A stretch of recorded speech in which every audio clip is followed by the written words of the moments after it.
Welcome to another Study Skills webinar. We're almost finished, and yesterday, the last webinar we did, we looked at a thesis, what a thesis is and what a thesis isn't, and I shared some of my observations about what people get wrong and what people misunderstand about the task. And today we're going to be talking about something which is very important, and that is getting beyond your thesis. Of course, we are all wanting you to get through your thesis, but once your thesis is done, what are you going to do next? How are you going to use this thesis that you may have spent, you would have spent at least 2 years on if it was a master's thesis, and maybe, at least 3, 4, even 5 years if you were doing a PhD. What are you going to do with this?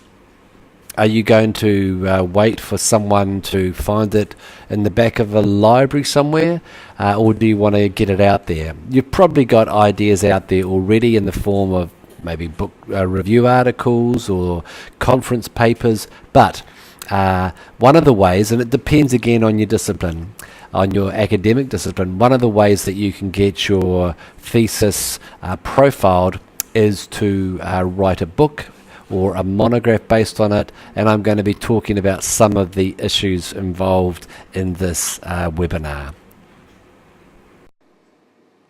So you finished your thesis. What are your plans now? What are your publication plans now?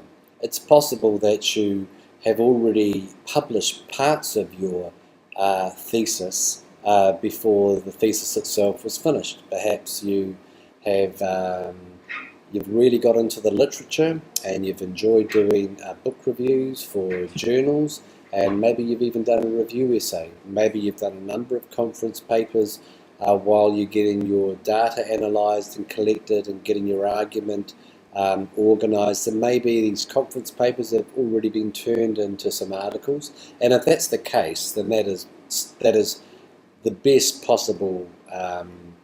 That is outstanding, and if you are planning to do that, I say good on you, well done. And if you are willing to give that a go, I think that would be absolutely excellent. But if you've finished your thesis and you've got a few articles out of it already, but you've got an important story to tell that maybe others haven't, or you're dealing with an issue that has been really, really badly misunderstood by people making policy and the general public, that you really want to put all of your ideas in one place. And that's why it's a great thing to turn your thesis into a monograph. Now, again, your particular academic discipline may not emphasize monographs the way that many social sciences scientists do, and this is my discipline, and so some of this may not be so relevant to you. You'll see below that I've recommended a book which you'll be able to download. It's excellent, and I warmly recommend you, if you have finished a thesis and you are interested in producing a monograph based on this thesis, I warmly recommend you to do that, and they will give you a lot of good advice. And one of the many bits of good advice that they will give you is the importance of choosing a publisher.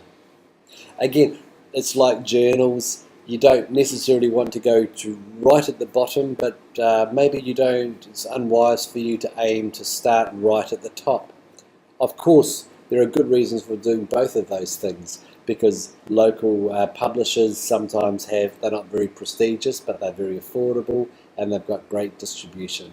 But it's very important that you have an idea of the book that you want to write, what you want it to look like, and if you are in the process of writing a thesis and going through the literature, you will see books that you love, and you'll see publishers that you consistently enjoy, and there'll be publishers that disappoint, and there'll be books that really are not helpful to you. So choose a publisher. What was true for a journal website is also true for a publisher's website. Every publisher will have a submission form. Every publisher will have the name and the contact details of the editors. You need to contact those. They will almost always want to see a book proposal about what you intend to do. The proposal will look different from every publisher. Some publishers are going to ask for some money up front, but there are people who are very keen to support that. Others will not. You may be offered a book contract before you submit any papers. You may not get a contract unless you have submitted a manuscript. The procedure differs through publishers, but the central part of turning your thesis into a book is writing a book proposal. What that looks like will differ, but it's almost always going to include a table of contents, what you intend to do, how many pages it's going to be, how many images you're going to include, why this is important, similar books to yours, and the gap in the market and why you think that it will sell. They will want to know roughly the number of pages, and it is common for one or two sample chapters to be included. So it consistently disappoints me, not upsets me, but I think it's very sad when I am trawling through looking for answers to questions that I'm researching. I often come across very, very well-written PhD theses that have never been published.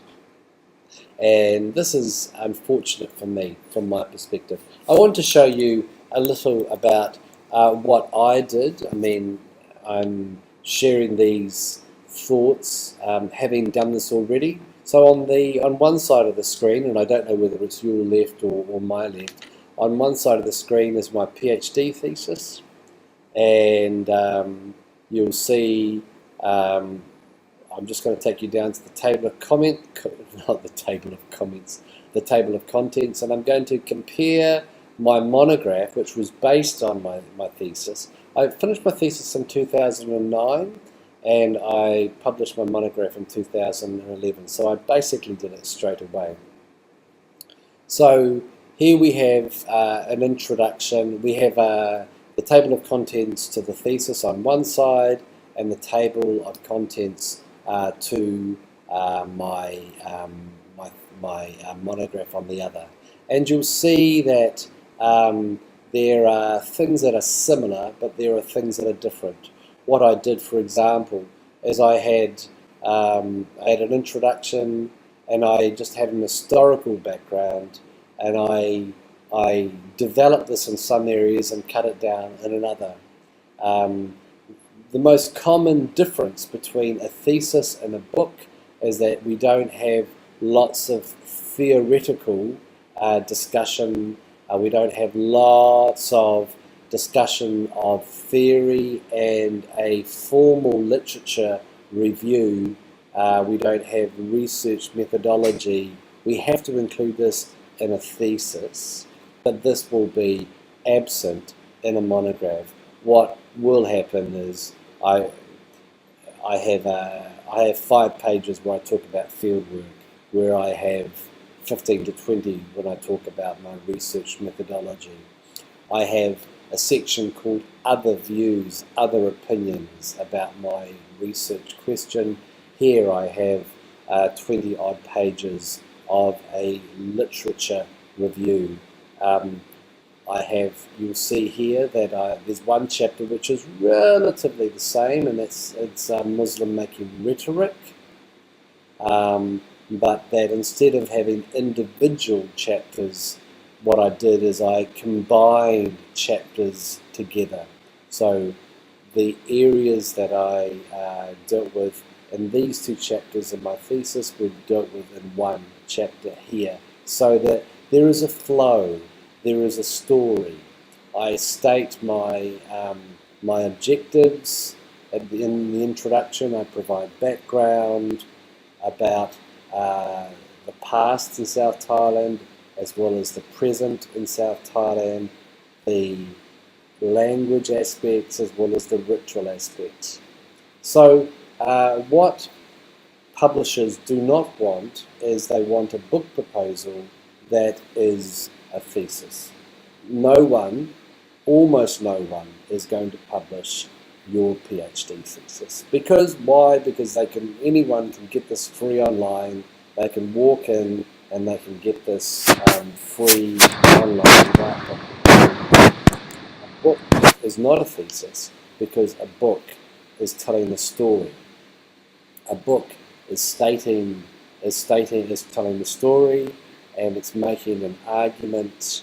It's putting all of the things that you've read, not distributed amongst 3 or 4 journal articles that may or may not be able for people to relocate, but they are in one place, but they're written in a style which is probably less academic and more accessible, without losing references and without having to come to conclusions. So I spent about a year working on turning my thesis into a book.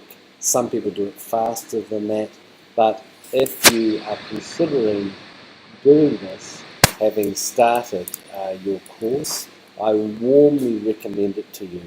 It's not acceptable in every discipline, but it's a very good way for you to begin to get your ideas out there. And it's a great line on your CV, and if that's what you plan to do, then well done. Thanks again for watching. Thanks again for listening.